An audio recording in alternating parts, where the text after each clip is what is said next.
What's going on, everybody? Welcome back to the podcast. Welcome to another episode of the Triple Play Fantasy Baseball Show, a proud member of Fantasy Points and the Fantasy Points Media Group. Oh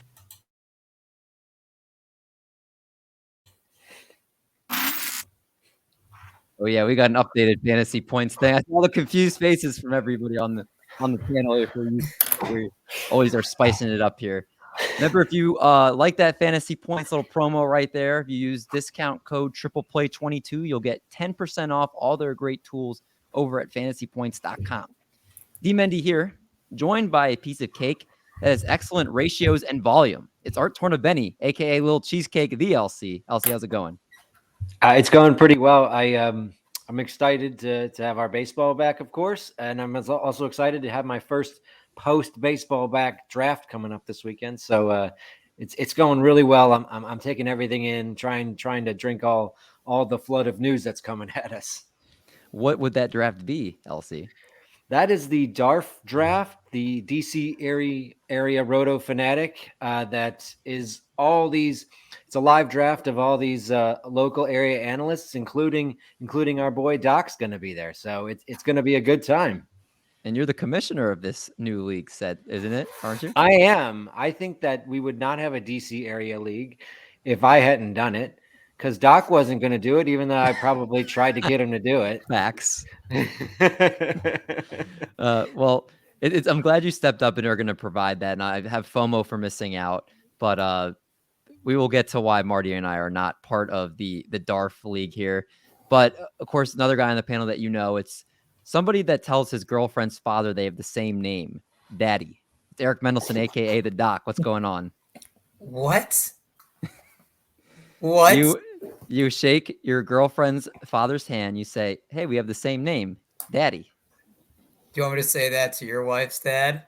I'm saying for you to say it to your girlfriend's dad. I don't have a girlfriend. I was watching a TikTok, and the guy's like, "Hey, just wanted to know if we had the same name, Daddy." He's like, "Oh, your handshake, it's very similar to your daughter's. You both have a strong grip."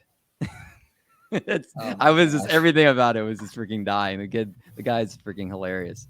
But anyway, how are you doing, Doc? I'm doing well. You were spot on with your intros for a while, and then you just threw a Rich Hill curve there. That's what I do. Get it back to baseball. That's what I do. We can't forget the man who is no longer a Glarf virgin also on the panel. It is Marty Tallman, a.k.a. Marty Party. How was the Glarf draft? Dude, first off, it's great to be here. Baseball is back. That's super exciting. The flood of news is crazy. And Glarf was amazing because I did not draft Fernando Tatis Jr. So, hey, we're just dodging bullets here. Absolutely amazing. But no, shout out to everybody. We met up in Chicago. It started at 2 o'clock and it ended closer to 9 p.m. It was an absolute marathon. Some great minds in there. I got snaked left and right. Doug Ishikawa from SB Streamer has my number, dude. He took Josh Hader. There's so many different people. But yeah, it was a great time and looking forward to the actual season starting here soon. He was taking third in your draft, right? Because you got Soto at 4? Yep. Yeah, he was third. And I was hoping he would. I was like, man, is it possible he drops to me? I was super excited. And then he didn't. And it turned out to be A-okay. Whew. Well, we're going to get into what happened to Fernando Tatis if you've been living under a rock. We're actually going to be getting into all the free agents and all the injuries. We're getting through everything tonight. We kind of pulled an audible triple play. We met together in our group chat and we said, you know what? We need to go through all the news going on and kind of pause our position previews. So what we're doing, because we love you guys, is over the next 3 weeks, we are going to be pumping out at least 2 episodes a week for you guys to make sure we can get through all our position previews and then also get through any big trades, free agency news, all that type of stuff to get you guys ready for the season. We work overtime here. LC sets the tone and we just follow. So we decided to make sure we get through as much stuff as we can with you guys. And we're going to do that starting right now with our free agent frenzy.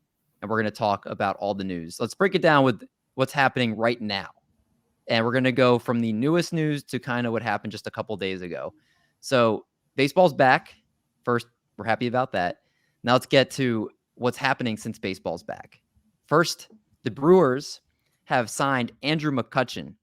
Right now, they have not reported, I believe, what the sides of the deal are as of this recording.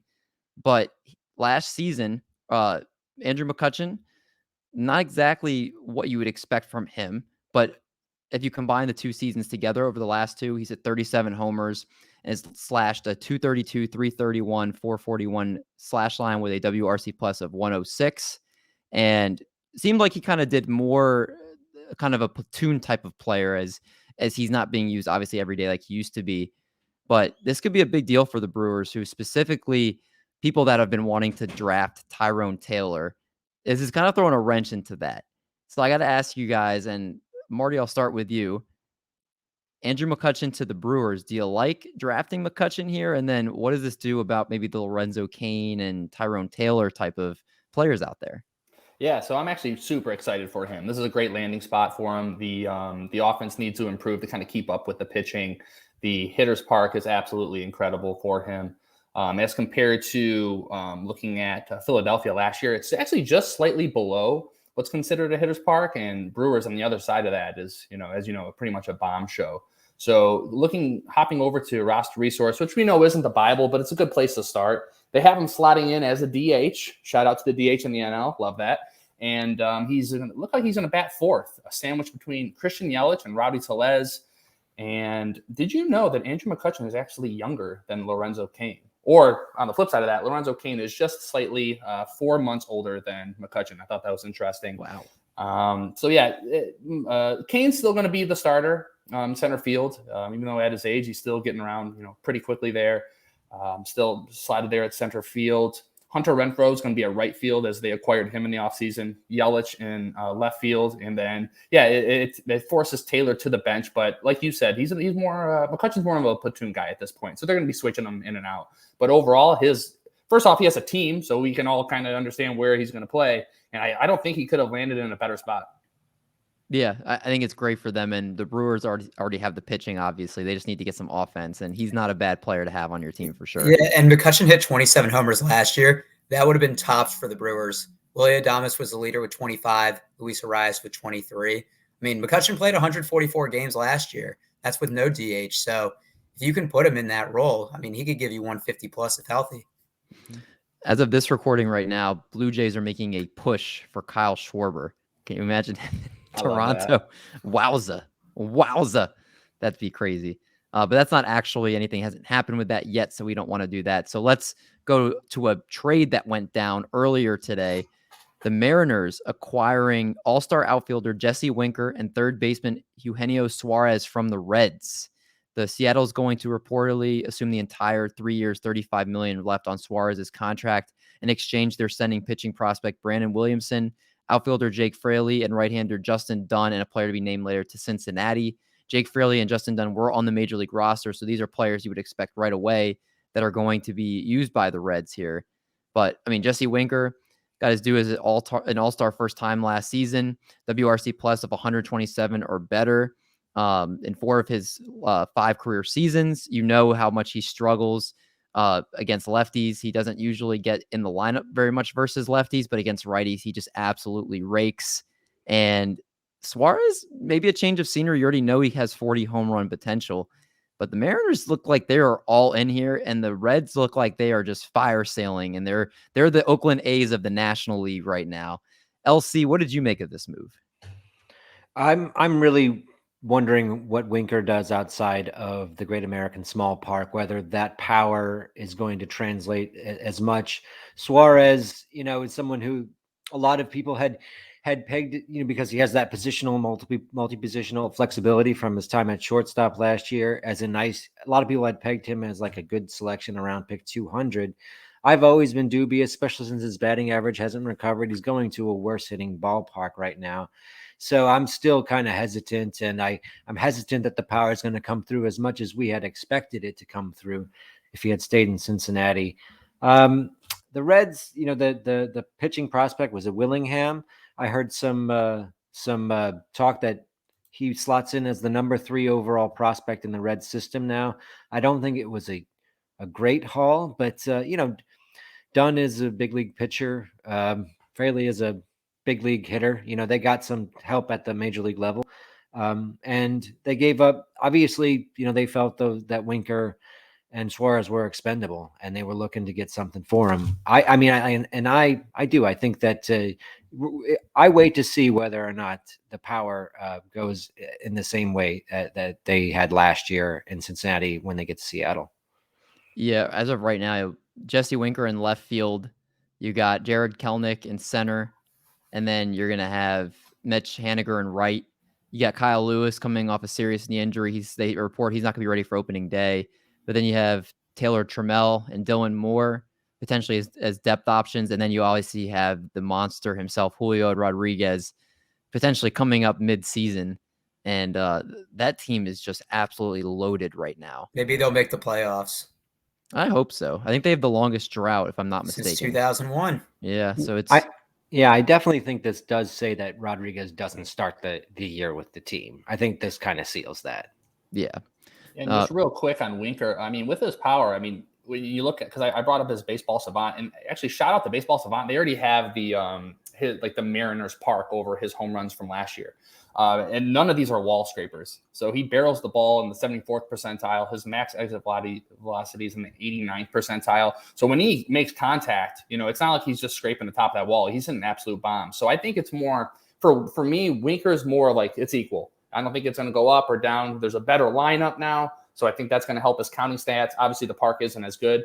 But for Suarez, I think it's definitely up because he only does hit absolute bombs, and he's going to actually have an opportunity to play maybe not every day, but a lot more than he would have with the Reds because there's kind of a logjam there with, shortstop and third base. Where do you think he plays? Because Abraham Toro, I would think, would be the favorite at third. Do you think he just supplements Abraham Toro there? Yeah. And, I think he's like one injury away from playing a little bit more. And I don't think you want Suarez playing every day. I think he is best if he's playing, 4 or 5 out of the days. And I think he'll be able to get the, bat 200 and get you 30 home runs. Yeah, you know what you're going to get from him. He's kind of established that at this point. A little bit more under the radar move, the Mets signed Adam Ottavino. It's a 1-year, $4 million deal. My question to you guys is, do you think if Diaz struggles, he could be the first guy up to replace him as the closer? Or do you think he's strictly just going to be just a useful back-end piece for them, but with no shot to close? What do you guys think? For me, it's going to be Trevor May. I think he's going to be the next guy that slots in there. I mean, he has nasty stuff. He did great last year. I actually have him in a couple DCs for the inevitable fall of Diaz. But quietly, the Mets are building the best roster in baseball. Not quietly, but they are building the best roster in baseball, and they're really getting that bullpen bulked up. They're spending a lot of money, that's for sure. They are, if it's not from lack of trying by spending, that's for sure. Cohen's going all in for that. Zach Gallen is questionable for opening day to a shoulder issue. Right now, they're saying his status is in doubt with right shoulder discomfort, according to manager Torey Lovullo. And he originally felt discomfort during the lockout. This is part of something you're going to hear on today's show, just where you're finding out some injury news that we did not know about because we were in a lockout. And now we're starting to get reports about these guys that have been injured during the lockout. So it's very frustrating as fantasy managers. You obviously obviously, of course, your fantasy team, but just for these guys in general, you want them to be healthy and be able to pitch and make their money. And right now it seems like Gallen is going to have his season delayed just a little bit. They said he was diagnosed with some bursitis and is dealing with some side effects of that issue right now. He's going to throw from the mound within the next few days. Gallen was already kind of an injury question going into the year. His draft capital, though, wasn't too expensive, at least in my opinion. Doc, are you bumping Zach Gallen down? Or are you staying away from him? What are you doing with Zach Gallen? I was already fading Zach Gallen at his ADP, just at the competition he was going to have to play against. And this was obviously before the Fernando Tatis news, but he was going to have to face the Dodgers, the Padres, playing in Colorado, and the Giants. I just don't think he was going to get a lot of wins. And I think he's probably going to give up a lot of home runs as well, especially when he does have the road games in Colorado. I mean, now he's just a completely do not draft for me. Great prospect. I just don't like the surrounding situation. Yeah, it's definitely not the best right there with Arizona. And Zach Gallen, he's going to go down, but he's going to get that spot in the rotation eventually. They don't like they have a ton of options. You have Madison Bumgarner, Merrill Kelly, and Luke Weaver as your top 3 spots. Dan Straley's there, Tyler Gilbert, Corbin Martin. Not like they have a ton of options. So when he does come back, I think hopefully you can get some innings out of him. It'll be something to keep an eye on for sure. Let's talk about Fernando Tatis Jr. who's going to be out the next 3 months, apparently with a fractured wrist. And right now they don't know if he's going to get surgery or not yet. It could have happened when he's fallen off his motorcycle multiple times throughout the winter. And it's to me, was the most mind-boggling thing that's come out over the last few days. Someone fractured his wrist of Fernando Tatis's caliber, and we didn't find out until today, which is very interesting to me. I want to go around the horn for this one and keep an eye on the private chat because I'm going to ask you guys a question in the private chat. So, Marty, why don't you give me your thoughts? What did you think about the Fernando Tatis injury today as far as how it came out? And then where do you think you feel comfortable drafting him in your fantasy draft? Yeah, overall, just a huge blow. Like, just as a fan of baseball, a fan of Fernando Tatis Jr., I was living in Los Angeles. I was able to make it down to a bunch of Padres game, and him as a rookie hitting home runs, and just, the level that he plays with. He's so exciting. He's, it just sucks, And what's even more baffling is, like, I saw that quote on Twitter. They said something about he's fell multiple times off his motorcycle. He's not even be able to pinpoint exactly, how many times he's done it. So it's just, to me, they've invested so much money, huge long-term contract into him. So it sucks for everybody. And what was the second part of that question? Where would you draft him in your fantasy draft today? Like, what round do you think I wouldn't. Honestly, someone's going to take him before me. For me, he's on the he was the reason. His being injury prone is the reason why I took Trey Turner, number one in any draft that I had, the first overall pick. And this just solidifies it, man. He is a reckless man. So if he's their pick 96, you don't think you'd take him? If there is if you have an injury slot, IL spot, absolutely. But any NFBCs or anything like that, it's just, I don't see him coming back, within 2-3 months. If anyone who's ever hurt their wrist, me included, you don't get the power back right away, and any type. And we also love him for his steals. If he dives head first, and he puts his wrist out there, it could easily, jam up once again. And I don't think he's going to stop riding his motorcycle either. So that's going to happen again. Goodness gracious. You would think there's something in his contract where he's not allowed to do something like that. You would think, at least. LC, same question to you. What were your thoughts on how this injury came about? And then where do you think you'd feel comfortable drafting Tatis at this point? So 3 months puts him out until mid-June. So let's say you get him back. You can expect him back for July 1st. For me, I think that, if you decide to use a draft pick on him, you're going to get July, August, and September, 3 months out of him, basically half the season. It's tough. I think you can't draft him in the top. You can't really draft him in the top 100. I'll be honest with you, because you got to use up a whole roster, especially in an NFBC type of format where you only have the 7 bench spots.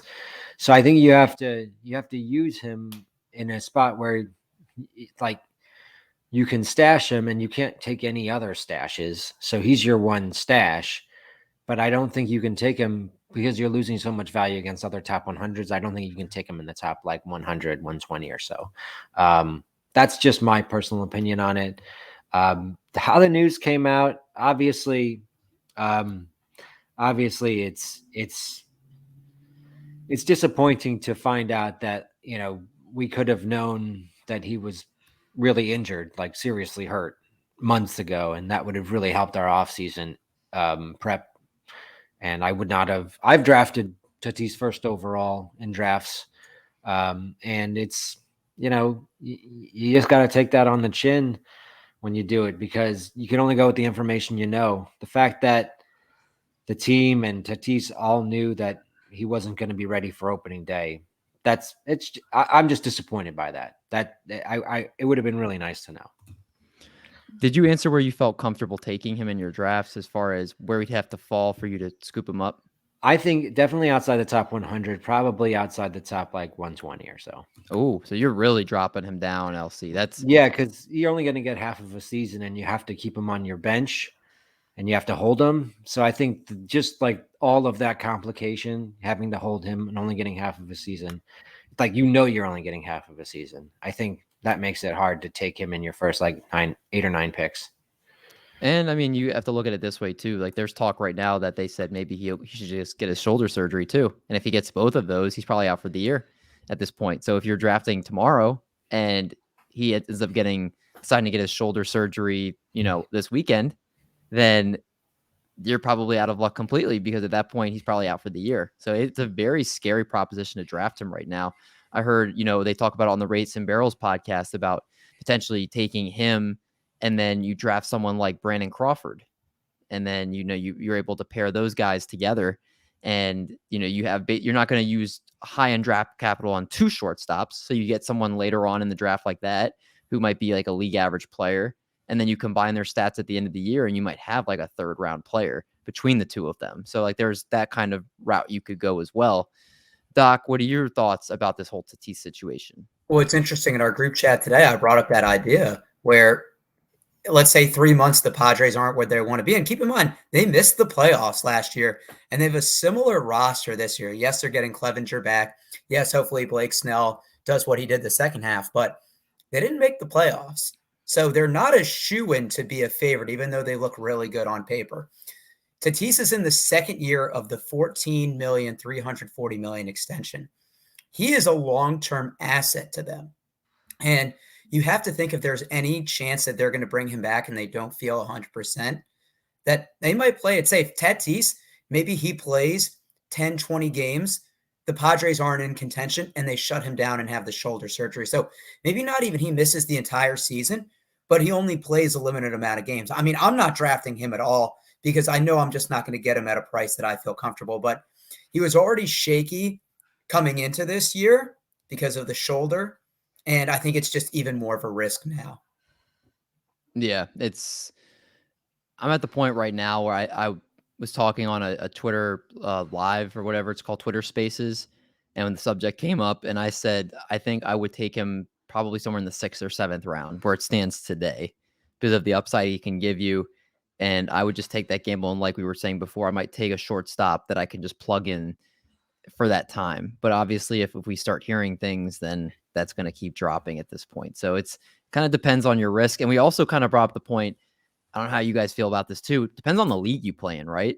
If you play in a league with people that aren't as necessarily as skilled at fantasy baseball, and you're like, you know what, I can afford to draft Fernando Tatis because I know I'm the shark of this league and I can pick up a bunch of players that they might not know about, breakouts that might just be on the waiver wire. And I can just kind of stream some hitters and do what I need to do until Tatis comes back, compared to if you play in a big NFBC league to where you have no IL spots and you're with guys that you're going to hurt if you take that zero in production or that lack in production. So just kind of knowing what league you're in and who you're playing with, that can also factor if you want to take that risk on Tatis.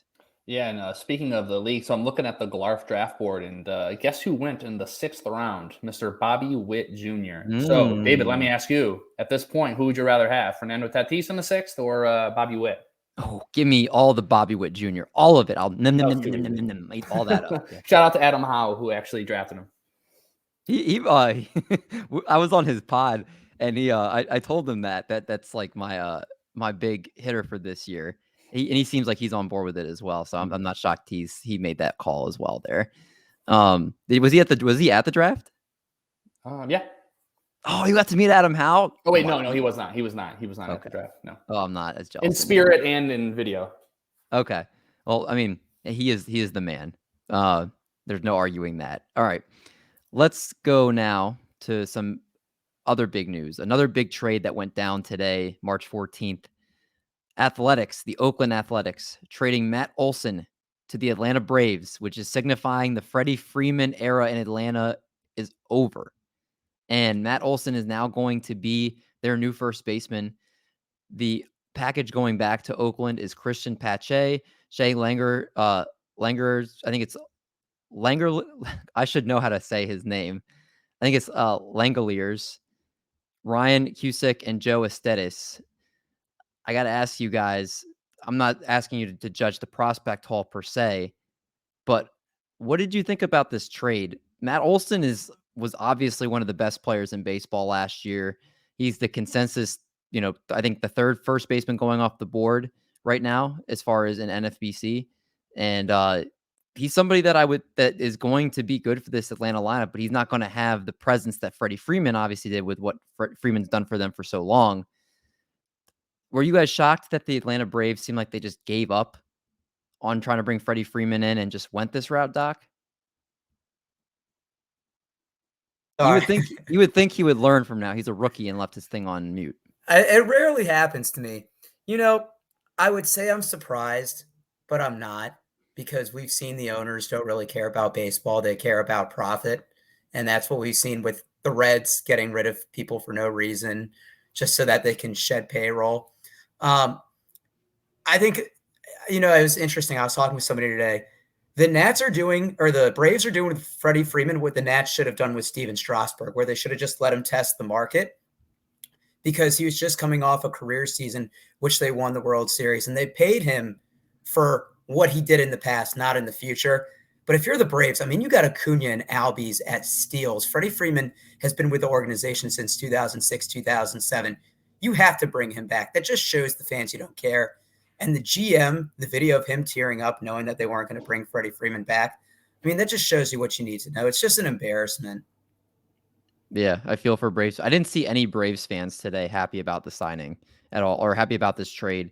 I saw most of them just saying the fact that they gave up this easily on bringing him back, that it came down to whatever money they weren't willing to do, whatever years they weren't willing to do. You save so much money with the Acuna and the Albies contracts that you have the money there, and they just seem like they're just trying to pocket as much as they can. And just two more quick points. One, they said Freddie Freeman's agent didn't let them know they were doing the Matt Olson trade, and it was a good trade. Like, the Braves got Matt Olson for pennies on the dollar, but I just think it sends a message to people, future free agents that might want to play for the Braves, that no matter what you do, and this is coming off a team that got additional revenue for winning the World Series, that they're going to be selective about who they sign, and they're going to be frugal. Yeah, they very much seem like a cheap franchise right now. LC, what did you think about this trade? Do you like it for the Braves for Olson? Is Olson now firmly your number 3 first baseman? And then you think the Braves are cheap? Because it pretty much seems like that way. I think that the Braves are doing smart business here, to be honest with you. It's spicy. Yeah, Freeman is 32. This big contract is going to be for his decline phase, especially the back end of it's going to be really hard to stomach. No matter how good he is at the front end of it, it would only be paying for past production. There's 2 more arbitration eligible years on Matt Olson. He's a better defender than Freeman is. His power is just going to go into a better ballpark. This is a strong move. The Braves are back in on Soler. They're looking to bring the band back together in a way that meets their payroll concerns, quote unquote. And it is a business. Freeman's going to make a huge payday. I don't feel bad for him. I do feel bad for Atlanta fans who want to see Freeman there forever, but I think it's a good move for the Braves franchise. Yeah, well, again, it's not like they're giving up at the position. Matt Olson is very capable. Again, if you're looking just at NFBC ADP, it's Vlad, Freddie Freeman, then Matt Olson. So you're expecting to get similar production, maybe more home runs, but just less batting average. Marty, let's close this part out. What were your thoughts on everything that went down with this trade? I think it's going to be great for everybody. I like it for Olson, especially from a fantasy perspective. The Braves lineup is way better, leaps and bounds better than the A's. The stadium is way better for, in every type of hitting that you could possibly looking at all the metrics. Olson's only 28 years old, like as Art said. Freeman's 32. So from like a long-term signing, I think it's really great. And I think when I'm thinking of Freddie Freeman, I think of a guy named Miguel Cabrera here in Detroit, who we still have, who we signed to a huge contract. And, you talked to me 5-6 years ago, everyone would be devastated, if we would have got rid of him. But now here we are. If we could have maybe signed somebody a little bit younger, at that point, it would have put us in a better spot. And at the end of the day, Freddie Freeman's probably going to go to the Dodgers. He lives in Orange County. He's a Southern California kid. He's going to be able to go back home. He has his championship. He's done everything he could for the Braves. So it's time for him. He's got a con around his neck. He's about to cash out. Yeah, for sure. I think everybody touched on it pretty well.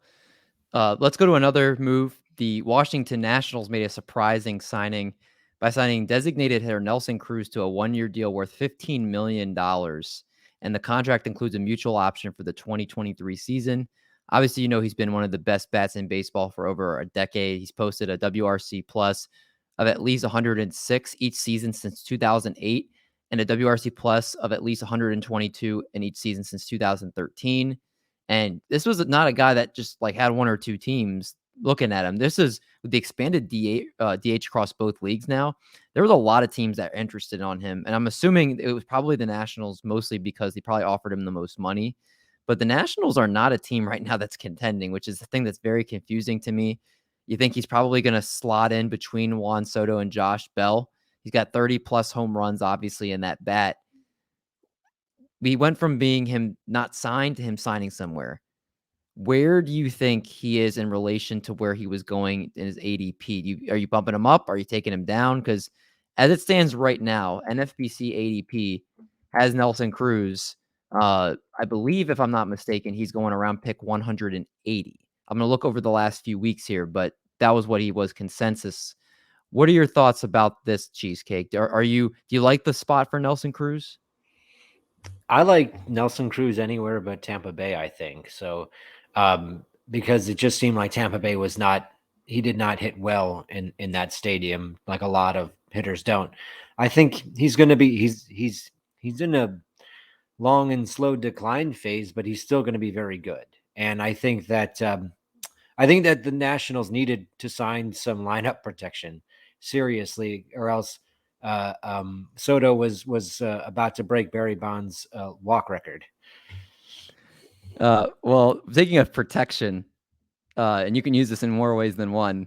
We have some protection coming in the stream here. Sleepy K, Mike Curlin's joining the stream. Spur of the moment guest here. While we're doing our free agent news. What's up, buddy? Just now getting upright. I was supposed to be on for the whole show, but better late than never. I've been dealing with a bit of a stomach bug today. Anytime I get to hang out with Doc, though, it's a win in my book. It's fantastic. Your guys' rivalry. That's the nicest thing you ever said to me, Sleepy K. You can go back to bed. We won't miss you. Oh, God. Well, as the listeners don't want to hear your cringy rivalry here. So while we're talking about Nelson Cruz, also, if you don't know, Sleepy K is also looks into hitting as much as anybody in the industry. What were your thoughts about him going to the Nationals on that 1-year, $15 million deal? Do you like this for him, or is this kind of downgrading him for you from where he was going? I think it can only be better than the second half of last year. Like when you look at it, he had a hell of a first half, and then that second half was just atrocious. And I wonder how much of that was the batter's eye in Tampa. So I don't know how much worse it could be than the second half, but ultimately I think it's kind of it's whatever. He's going to hit most likely between Soto and Bell, so he gets himself some lineup protection as well. It's a linear move. I don't think he's going to move out. He shouldn't shoot up draft boards too much, but the fact that he signed, he will. I don't know. I mean, he's what, 40, 41? Like, I'm losing track of how old this guy is. Like, is this the year he finally falls off? Like, there's a lot of ifs and question marks, but ultimately, I've learned just to not doubt him. But the move itself, I'm thinking we should be valuing him similarly to how we valued him as a Twin last year, with the Twins not being as good as they were, but he was still able to produce. The Nats aren't expected to be a great team, but he should still produce, and he does have a prime lineup spot with protection around him. So ultimately, like I said, I see him moving up a little bit because we know he's playing, but I don't know. I'm not overly excited from this landing spot. Dodgers would have been better. Oh my God, with the Dodgers would have been freaking incredible. He's going right now. Nelson Cruz over the last 2 weeks is going around pick 180 on NFBC. So still pretty good value for him. We'll see how much the ADP shifts. LC, give me a 30-second or less answer because you had to put him in the group chat. Vince Velasquez to the White Sox. Why was that group chat worthy? Well, Vince Velasquez is kind of, from his time when he came out in 2016 and had like a nice run for the Phillies, he's always been, one of our home league, common streaming options. So I felt like it needed to go in the group chat because he's going to the White Sox, and he might have a chance to get some innings there. They look like they're going with a 6-man rotation, and I always think he has that strikeout talent. So, if the White Sox can get something out of him better than what the Phillies did, then I'm liking it, because I think he has arm talent. All right, fair enough. Adbert Alzolay, for people that were taking him later in drafts, he's expected to start the season on the IL due to shoulder tightness. And anytime you see shoulder and pitcher, not ideal. I think that's going to take Alzolay from going to being a later round pick to going undrafted in most leagues, just to kind of wait to see what's going to happen with that. I'm interested to bring up the Phillies bullpen really quickly here. The Phillies signed Brad Hand, and they also signed Jerry's Familia. Is anybody concerned that this is not Corey Knebel's job, Marty? Yeah. So I have Knebel everywhere, as you guys know. So thank you for singling me out on that. And you know what? Hey, they still paid him $10 million. So I think, and the manager said a few days ago that as of right now, he is still the closer.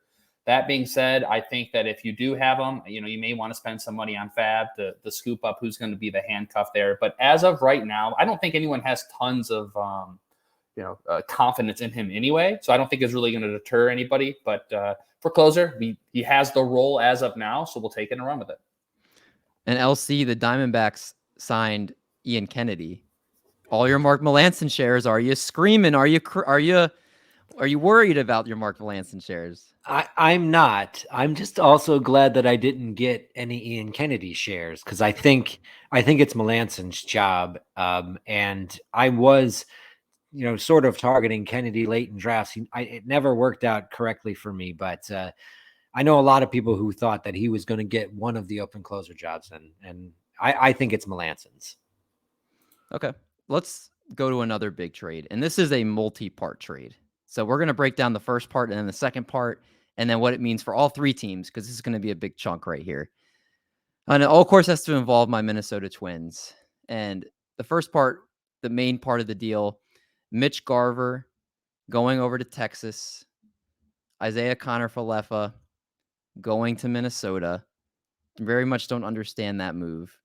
And then right after that goes down, IKF, you think he's going to be a Twin, and then they go around and they trade him and Josh Donaldson over to the Yankees for Gary Sanchez and Gio Urshela. And I know there's other parts of that deal, but you guys aren't necessarily listening for those pieces because they're not going to necessarily be relevant this season.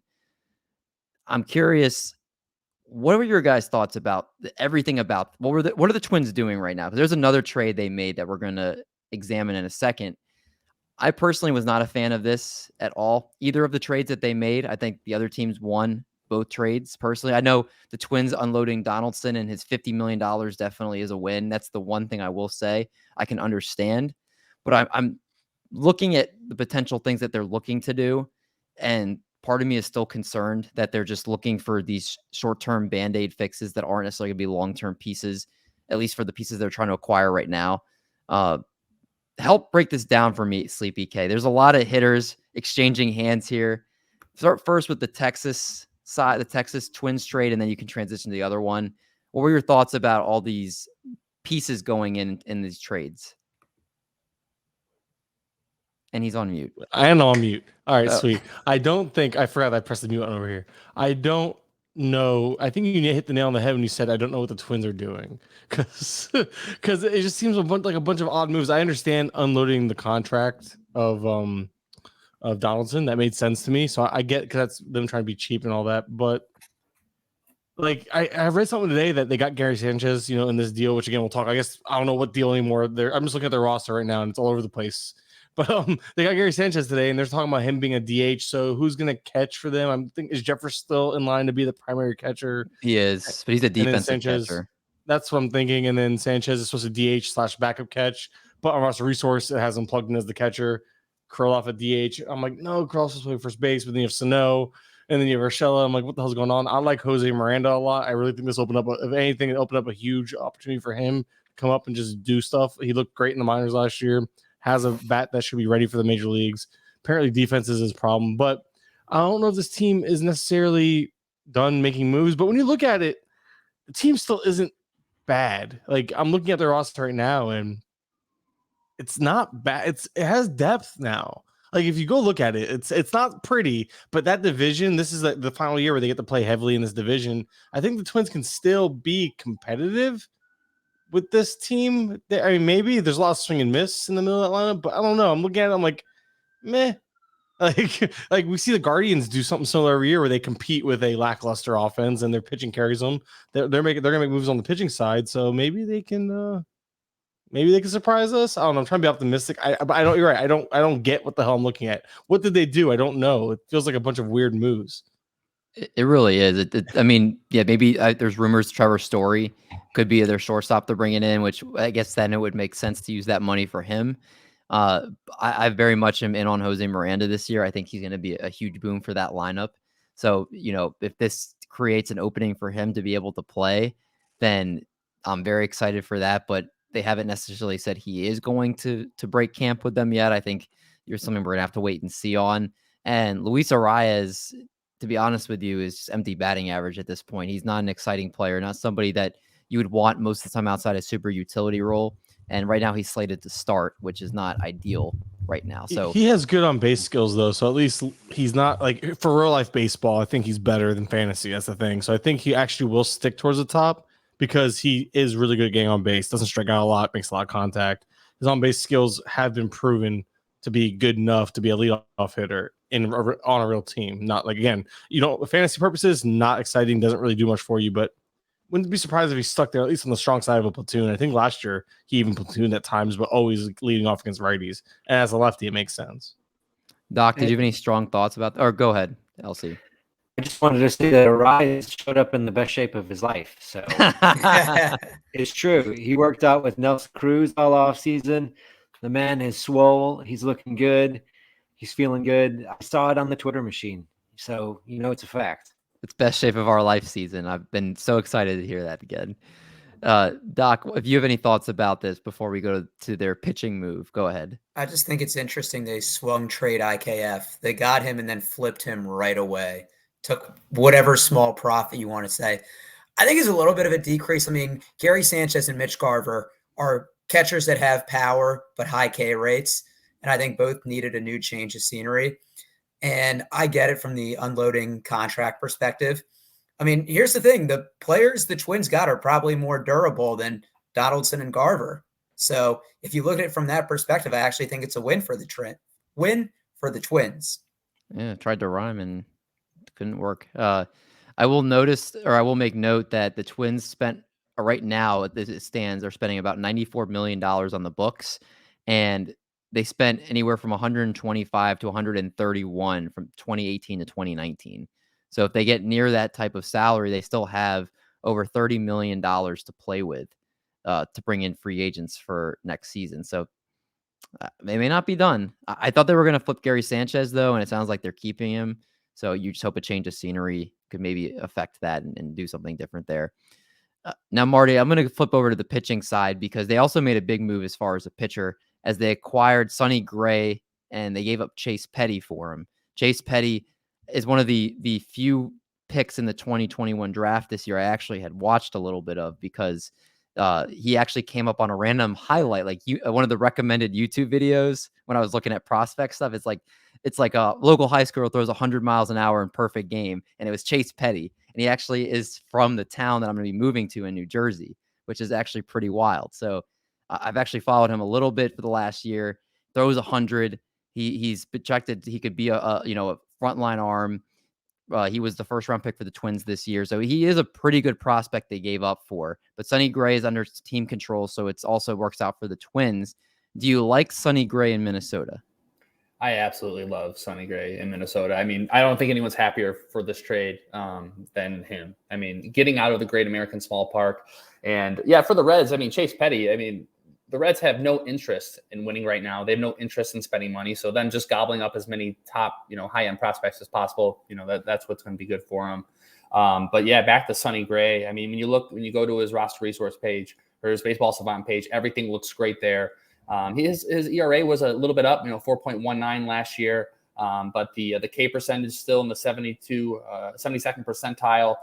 He's not walking too many people, and he got out of that ballpark. You look at any type of metric as far as, a hitter's park, the Reds stadiums, sky high. So for him able to get out of there and then go to a team that's going to be, they're going to make a chance to make one of those play-in games, one of those, or like one of the last slots, one of the new slots for a playoff team. So I think it's going to be good for him. He's a competitive guy who wants to be able to win, and he's out of that small little park. Yeah, it's one of the few pitching moves the Twins have done over the last few years I actually am a fan of. I couldn't agree with you more. We're going to move on here to another hitter that I think we need to talk about, Ronald Acuna, who is now hoping to return in May. There's been conflicting reports. He said he's ready for opening day, and now it's coming down that it looks like May could potentially be more when he's coming back. I got to ask you, Sleepy K, Ronald Acuna has been shooting up draft boards. Now he's going inside the top 10 picks. Sometimes people have been taking him inside the top 5. If you're drafting right now, where would you feel comfortable taking Acuna? Pass. I think realistically the back end of the first, the reason why he shot up was because of all the news of like we're not starting till May roughly or potentially, so that made sense. Like, okay, well, if we have a late start to the season, we're gonna get him probably ready for opening day. Well, we're getting a late start. We're still getting 2 weeks, so that's still 2 weeks extra of him getting ready. And realistically, he could be ready by early to mid May. So between that, if you pair what you're getting with Acuna with replacement value, I'm okay with a back end of the first round pick. The deeper the league, I'm a little more about security, but like in a shallower format, I'll take chances because it's easier to find the replacement value. But at the end of the day, I think regardless, the back end of the first is still where he belongs, because that's where he was going before the potential of him, being ready for opening day because everyone was already expecting May. So if you just kind of reconfigure your mindset to what it was prior to the hype of him being ready for opening day, that ADP should just go back to where it was. So I'm kind of in line with what's probably going to happen. That's back into the first. Elsie, you're the very much like the injury troll on this show. You're the person that's always taking people the latest with their injuries. So where are you going to take Ronald Acuna? Well, as Mike was talking there, I was like, do I consider Acuna at 8 in my DARF draft? And I don't think so. But 2 weeks, sitting him for 2 weeks, that's not very much. That's not a lot of that's not a lot of holding on to him. 2 weeks of it, if that's really all it's going to be. I probably put him. Yeah, I probably put him around the Luis Robert area. Yeah, back end of the first. I don't think I could take him at 8. Now that I think about it, but back end of the first, early second, he still has the speed. You can drool about the speed that he might potentially give you, which is way better than a lot of those other guys you get in there. So I think you got to go with him there. That's crazy. That's still way too early. Oh, you're the injury troll. Okay. No, I mean, just think about it. Like, okay, he's Troll! missing. I mean, okay, he's missing the first month. Do you think he's an everyday player when he comes back? I bet you he's.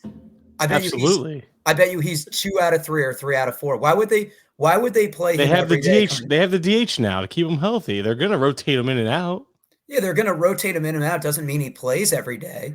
I don't think they bring him back to sit him. Acuna is not. And when you recover from an ACL injury, it's usually pretty like you're good to go. There's no like. The only thing I'd be concerned about, and the reason why I am a little apprehensive at his cost, is the stolen bases. Like I'm afraid he might not run as much. That's my big thing. But when he comes back to play, because if he thinks he's ready now and the team's playing it safe, when they bring him back, they're not gonna bring him back before he's 110% ready. So I'm not concerned about the consistent rest days, because I don't think they're gonna bring him back unless they're like, all right, you can play every day again.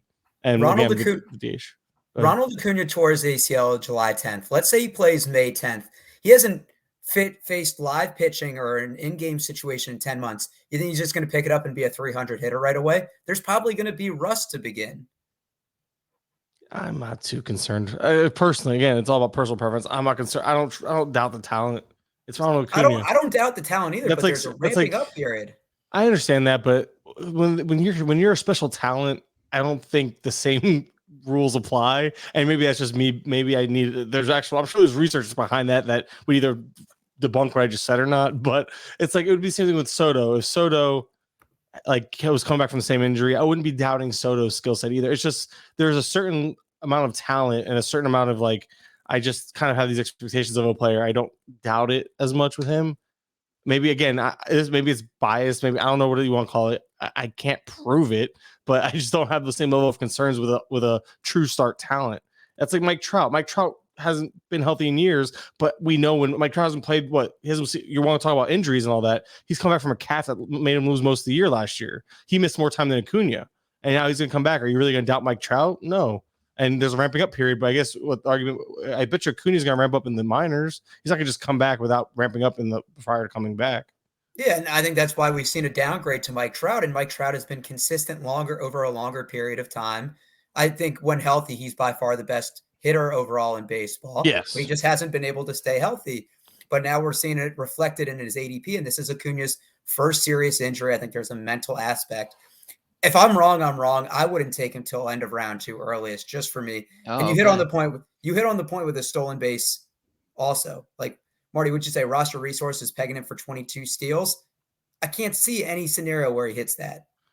I'm thinking 15-ish personally, which is still probably a little on the optimistic side. I just don't see them bringing him back and saying, hey, you're getting a yellow light.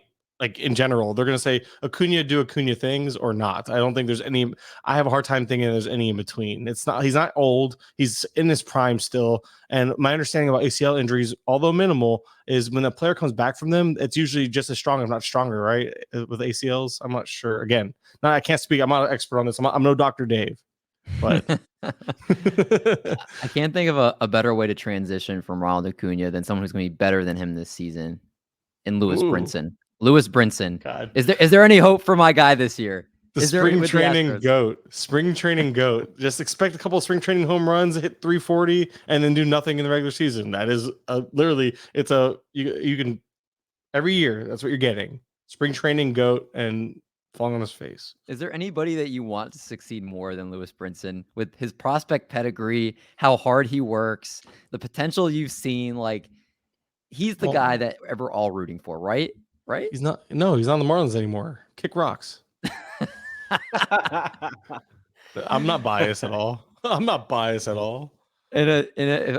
I do any more DC 50s, I'm taking him with my last pick. Oh, you want to hear some pain? You're welcome here, Doc. You'll enjoy this. So I joined a DC 50 just to wet the whistle a little bit. Literally 24 hours before the Wheeler news came out, I took Wheeler in the second round, thinking, "Oh my goodness, happy first share of Wheeler, no big deal." Let's go. An hour before the Gallon news, I decided to take Gallon for the first time too in the same draft. Let's go, money down the drain. Yeah. Luckily, it's a DC 50, so at this point, it's just laughable. But it's like I have been making the worst picks at the worst times. Like the Wheeler one was 24 hours, but now we're talking about the Gallon one like an hour before the news broke. This is why this year drafting early sucked. And I wish I didn't do it as much, but I feel like I had to waste time somehow. And all these changes, very few have benefited my teams. Although I only had one Tatis share. That one burned still a little bit though. But again, another DC 50. So again, at least it was a smaller stake league. But still, man, this is terrible. Drafting early is definitely like, this is the downside to it for sure. But the upside is a lot of these players that are gaining value. If you hit it on a column A, if you hit on a, I don't know, insert player here, Josh Harrison, even like if you think he's going to start for the White Sox, like these deep league guys in your early drafts, now the ADP is going to rise. Jose Miranda, he's going to jump up boards a little bit too. It's just Senzel's a big one. Senzel is a guy who's pretty much free in drafts, and now because for some reason I don't know why roster resource. This is why I argue with roster resource sometimes. They had Senzel on the bench for whatever reason. I never bought that, but that was helping keep the price down. Now he's plugged into roster resources. Top starting lineup, and the team has sold everything else around him away. So Senzel's another guy who's going to climb in. But if you were on top of it first, him, Moustakas, there's playing time to be had this lineup. So stuff like that, like if you were in on these guys early, that's the benefit of drafting early. But at the end of the day, realistically, you're probably best drafting closest to the season to avoid all these major headaches. Yeah, and we're going to quickly run through here just some moves we haven't got to quite yet. The Mets acquiring Chris Bassett from the A's for right-handed pitching prospects JT Ginn and Adam Aller. JT Ginn apparently is actually one of the better pitching prospects in the Mets system. And is he not? And like Chris Bassett seems like he just fits the Mets. He's going to fit in at the number 3 spot behind DeGrom and Scherzer. someone that's been very durable. Eighth place finish in Cy Young voting in the 2020 season. Also looked very good last year. This is just a guy. I'm not going to go through all his stats, but the Mets got themselves a nice third starting pitcher here. Marty, we were talking about all the Mets and all the stuff they've been doing. You must have been a big fan of this move for Bassett. I think this is the biggest trade of the offseason. I think it's going to make the most impact, because when we think about DeGrom, the potential there of him potentially getting hurt, they backed it up. They'll have Cookie Carrasco still on the back end there, and they got to be the World Series favorite, or at least close to it at this point. And that trade, I mean, Stephen Cohen, even when he's not spending money, he's getting, some of the best players in baseball. So I love everything the Mets are doing. Yeah, the Mets are making some moves. Some other moves, White Sox signed Joe Kelly. He's going to be another piece in that bullpen. The Rockies signed Alex Colome, who to me is Wade Davis 2.0 in that Rockies bullpen. So I'm actually not touching him with a 10-foot pole personally. Then you also have, we mentioned the Phillies bringing in Jerry's Familia to that bullpen. The Astros brought in Nico Goodrum. The White Sox bringing in Josh Harrison should be a great depth piece there. I think he's even supposed to start at second base, if I'm not mistaken, from what I've heard. So there's that potential there. And then the Rockies bringing in Jose Iglesias, more Garrett Hampson sorrow for all our Garrett Hampson fans out there. Just they seem like they don't want to play him whatsoever.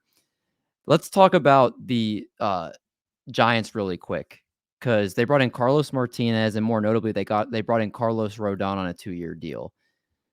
Elsie, really quick, I need your Cliff Notes version. What do you think about this for Rodon? Because they're saying if the Giants trust him for a 2-year deal, his medicals must have checked out even better than they thought. And we saw the potential that he had last year working with the new pitching coach over with the Chicago White Sox, using the core velocity belt. And he was absolutely dynamite last year. Are you going to be buying what's going to eventually be a decent bump from him in drafts? No, I'm not going to. I think that the Giants feel like they can get good innings because they've signed a lot of people. They're signing a lot of depth, and Rodon is a higher end talent on that depth. One of the best pitchers in baseball last year, but they also signed Alex Cobb. They signed Alex Wood. They signed Tony Disco. They signed minor league deals for other guys who have a chance to have guys who contributed 5-6 starts last year. They know that they have the depth to make it through the season, and that's what they're doing. I don't think it necessarily means anything, specific about how great Rodon's shoulder is. I think what it means is that the Giants want to get Rodon on their team so that they can have the best high-end rotation as possible, but they know that they might have to supplement his starts with other starters because he might get injured. I think they've gotten good results from injured pitchers, and they could get more, but I don't necessarily think this means that Rodon is completely healthy. Okay, so I think it's right now split in two. It's like people are buying the healthier checkup with him, and they're going to, buy into the production. They maybe say, hey, maybe he gives you 110 innings, 120 innings of elite production, and you just find volume elsewhere. And other people are like, no, I'm not going to buy him where he's going to eventually bump up to, because he's a value right now, but that's not going to stay that way. So that's the part where you're going to have to adjust as he's going to be adjusted in drafts. Marty, give me your quick thoughts on Yusei Kikuchi going to the Toronto Blue Jays on a 3-year deal. He's going to fit in that rotation, and we've seen glimpses from him. We see Toronto also kind of fix Robbie Ray. Do you think Kikuchi is a nice sleeper? I think it's a why not signing. I mean, he had such a good first half last year, and then he obviously fell off in the second half. I don't love that he's going to the AL East, that he's going to be in that ballpark. He'll be in, pitching in Baltimore, New York, against the Rays, second best offense in baseball last year. So I think he'll be, their back end starter. I expect around a 4.5 ERA. So if you want to take a shot, throw a dart out there in a DC, or maybe your last starter, I think it's, there's something there, but I wouldn't go crazy. All right. And then let's go around the horn really fast. Clayton Kershaw to the Dodgers, 1-year deal, his farewell tour, riding off into the sunset on his horse. Are you going to draft him? I think right now, on NFBC, I think he's going around pick 110. I'm going to double check that for you guys. Over the last 2 weeks, Clayton Kershaw actually has an ADP of 165. earliest pick is 111, late pick of 236. Keep in mind, this is mostly before he was signed. So I got to ask you guys, are you in or are you out on Clayton Kershaw in 2022? Let's go around the horn. Sleepy K. Out. Doc? Out. LC? I'm probably out. Marty? Out. I haven't drafted him anywhere. All right. So even though he's coming back to the Dodgers, he said if he wasn't healthy enough to pitch, he wouldn't have came back. He's expected to go for opening day. Triple Play Fantasy and Curland are all out on Clayton Kershaw. There you have Are it. you out on him? He would have to fall in the 200s for me to draft him. So yes. So you're out. Yeah. I'll I'm be not five. getting him. I'm not getting him there. All right. Well, I think we pretty much hit. I mean, Steve Cishek to the Nationals. There you go. Now we hit everything. Aaron Sanchez to the Nationals. Hey, Blister, shout out Blister boy. Sean Real quick. Doolittle to the Nationals too, right? Andrelton Simmons to the Cubs. I love that for Marcus Stroman, and I love it for Kyle Hendricks heavily. Ground ball pitchers. Now they have Nick Madrigal, and then him at the turn. I have tons of both of those guys, so I absolutely love that. Elsie, I'm waiting for you to throw one in. Can we just talk about how good the Brewers pitchers are now after that whole division just gave up? Yeah, absolutely. I mean, we want to talk about other national signings because they made a few more. They've been going nuts. But Anderson Simmons, it does mean that you have to worry about Nico Horner's playing time. But I don't think he was terribly valuable to begin with. Oh, okay. Well, if we didn't have everybody, which we didn't quite get, I think we got about like 90% of the free agent signings, which is pretty much if you haven't been caught up, now you are. If you don't know, now you know. And that's where we stand today. We'll definitely have a part 2 because when we talk to you guys next week, there's going to be a whole bunch of signings. I'm sure you'll see Freddie Freeman sign. You'll see Chris Bryant sign, Kyle Schwarber, just a few big names that still have not been signed that I expect by our next show next week. You guys will probably hear some of these names being in places. But on that note, I want to make sure we get Sleepy K out of here on a nice note here. So, Mike, please plug everything you're doing right now. You're doing a lot. I had a whole intro prepared for you that now is just going to go in the trash, or I'll probably just save it for next time you're on, assuming you don't change your bio too much. But thanks for coming on, buddy. No, of course. Appreciate you having me. Sorry it was last minute, but I wasn't even going to come on at all. I actually canceled on you at one point today. So I'm glad I could even make an appearance. But thanks for dealing with me, especially you, Doc. I know how much you loathe me. But you guys can follow me on Twitter at Mike_Curland. Lucky enough to be working at The Athletic now, so you can catch my work there. I have a couple articles coming out soon, not to mention the spring training lineup stuff. I do have the spring training lineup tracker caught up and ready to go starting Thursday, so I'll be probably announcing that tomorrow. We are doing a transaction report over on SK Playbook, the site I co-own with George Montanez. Kind of like what you mentioned, just kind of tracking everything we can between rumors and actual transactions and all that. So yeah, like you said, I'm busy. Not to mention I have other stuff to do in the process. So thanks for having me. And you're also want to tell the people how many articles you have to do. I don't want to.